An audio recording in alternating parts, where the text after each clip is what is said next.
2010 or 11 BMW X5. We got no window operation.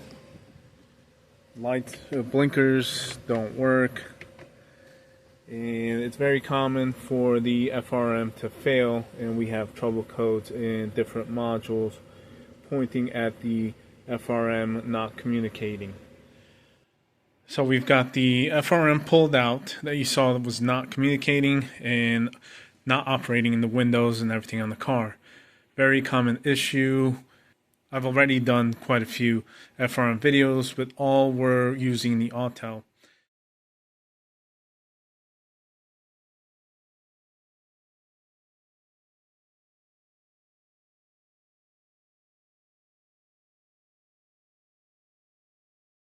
But today, I'm going to go ahead and show you guys that you can also do it, hopefully we can do it, with a launch unit here.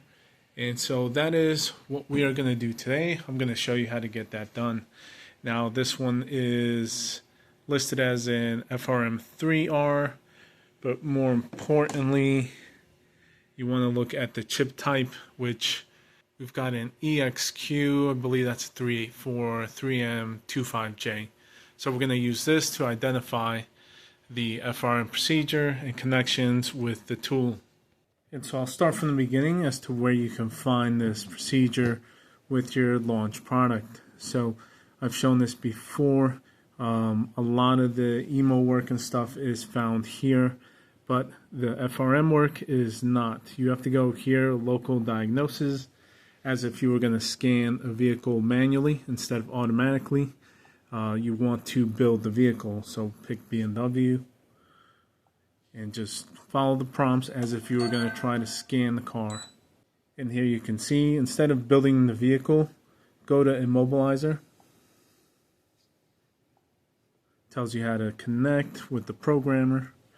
And then once you are in, you can see right here, replacement of FRM module.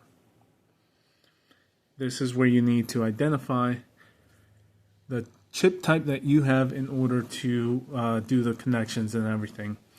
Now, one thing I noticed that the Autel did not have is this right here, FRM module data. If we go into that,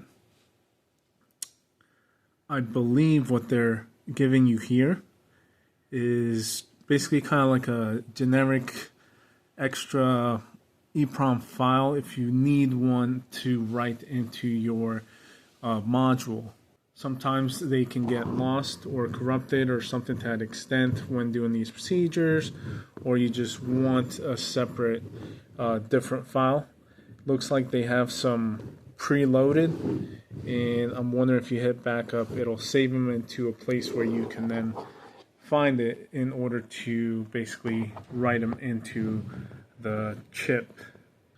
So we'll back out from there. We're going to pick the chip that we've got, this one up top. And here we've got plenty of different options. A lot are similar, familiar to the Autel, but this one will also have a way to do a one-click repair, and that's right there at the bottom. Before we go ahead and continue, this is where we get our diagram, and with this we'll make our connections. Also, it tells you how to attach it to the programmer, and so you need that adapter, which I've got there, and programmer connected with the interface. So with all those things, let's go ahead and solder on the circuit board. Alright, we've got our connection soldered on the circuit board, connected to the programmer, to the interface, and then to the tablet. Alright, so just like with the Autel, let's go ahead and see what we can do. First thing I always like to do is read chip. That'll double check our connections. And there we go. The fact that we pull an ID means we are good to go on our connections. So I've explained before in my other FRM videos, if you try to read the EEPROM data and you get nothing, then that's a good way to verify that the FRM is corrupt. So let's try to read the EEPROM.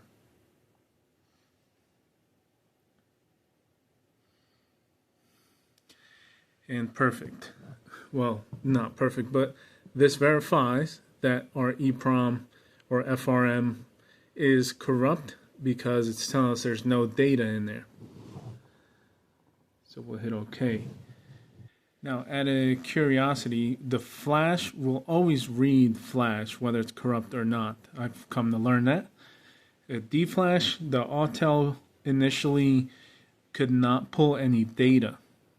I think they made updates where they possibly could, because if the FRM is corrupt, some tools will pull data out of the D-flash. If it is not corrupt, there should be no data in D-flash. So that's what with the Autel, it would say no data in D-flash, even though it's corrupt. But that's because at the time it could not read the D-flash that got loaded up when it's corrupt. So basically, when it gets corrupt, there's data in the D-flash that can be used to fix the FRM corruption. So I don't know if this one's going to be able to read the corruption or tell you there's no data because it can't read it. Okay, so this would be a way to manually fix it. So it is basically recognizing that it is corrupt. Now I don't want to go ahead and manually fix it. I just want to do the one-click fix, let's call it. Now, I'll post a video of how you can fix it by reading the partition, writing it, so on and so forth. But a quick, easy way, which does involve most likely some programming, but that's fine, we can do that. Let's go ahead and hit repair. So it said it was reading the flash data, and that's connecting the chip. So I'm wondering if in the background it takes that D-flash, uses it to do all the partition fixing on the background instead of manually doing it, and then it'll write it back in, and then it says successfully repaired in the same way that we could manually do it, or the same way other tools do it. So this one's my first FRM with launch. I wanted to see if it could do it. Looks like it can. And in order to verify, let's go ahead and reread the EEPROM.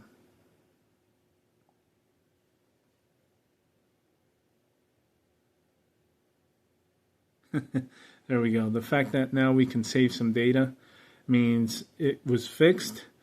There's EEPROM data back in it after the partitions were rectified, and the launch just one click fixed it for us. I'm going to save this and then continue on. So now that I've got that saved, from here we'll just back out all the way. And then disconnect from circuit board, put it back together, install it back in the vehicle, and see what we get.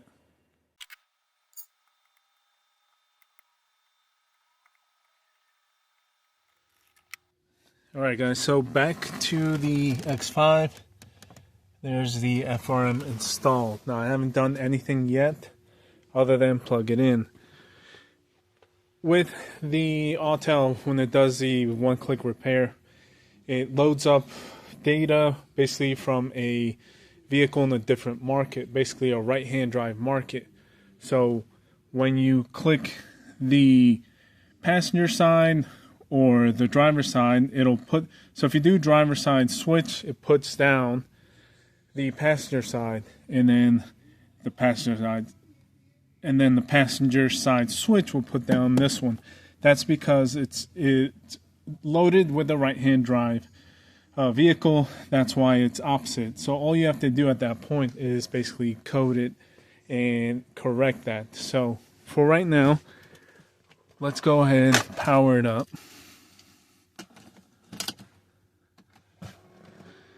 And see if we even have windows. And look at that. It is working, and it's not loaded with an Asian or a right-hand drive vehicle data.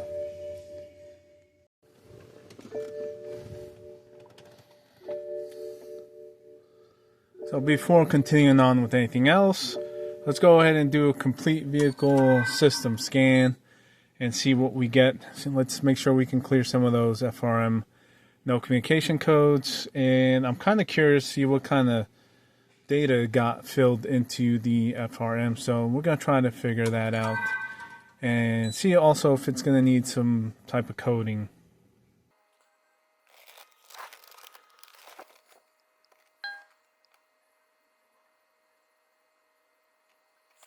Alright, so here we go. We've got a bunch of codes in the FRM, but at least it means it's communicating. And let's go ahead and see what kind of information it's got.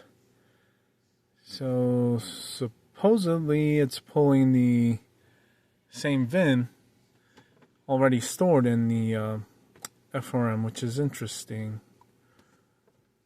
Let's see.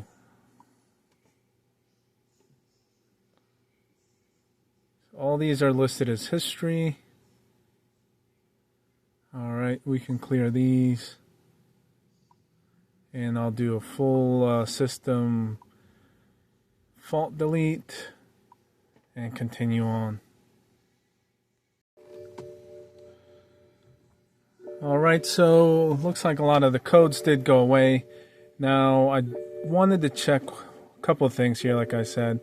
At this point, I think we're just messing around, but I believe I know how or why the VIN number is correct based off of how it made the repair. And I'll explain that here in a little bit.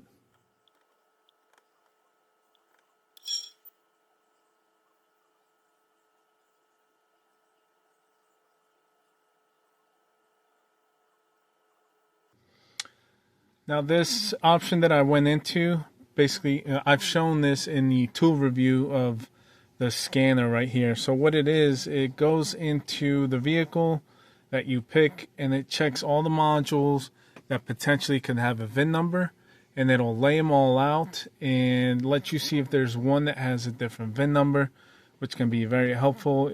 Again, if you're trying to chase a problem or there's a possible mismatch where something's not correct, and it could be someone might have installed a used module and it's hard to find out which one it is. So here we go. It lists them out, module, VIN number, and if it's correct. And if it's not, it'll be a big bright red thing on here. So there's the FRM, correct VIN number. And the reason why I'm double checking and was surprised when we scanned it and it pulled up the right VIN is because the way the Autel does the one-click fix, or at least used to, I haven't done one with Autel in a while, is again it would put data in from a different vehicle, including a different VIN number, and it would leave it that way. So you would have to go ahead and check the windows and verify it is opposite operation, and then you have to do a coding to get it correctly coded with VIN number and the right orientation for the windows and everything else. The launch with the one-click fix takes that data in the D-flash and does a conversion, and since it's taken that data, it's from this vehicle, it fixes the corruption and it keeps the coding everything VIN number consistent that it writes back into the FRM, which then lets you perform that procedure and avoids having to do any coding or programming, which sometimes you might need a subscription with the tool in order to do that. So that's a good, interesting fact to note, that you won't need any coding when you do the FRM repair with the launch one-click repair.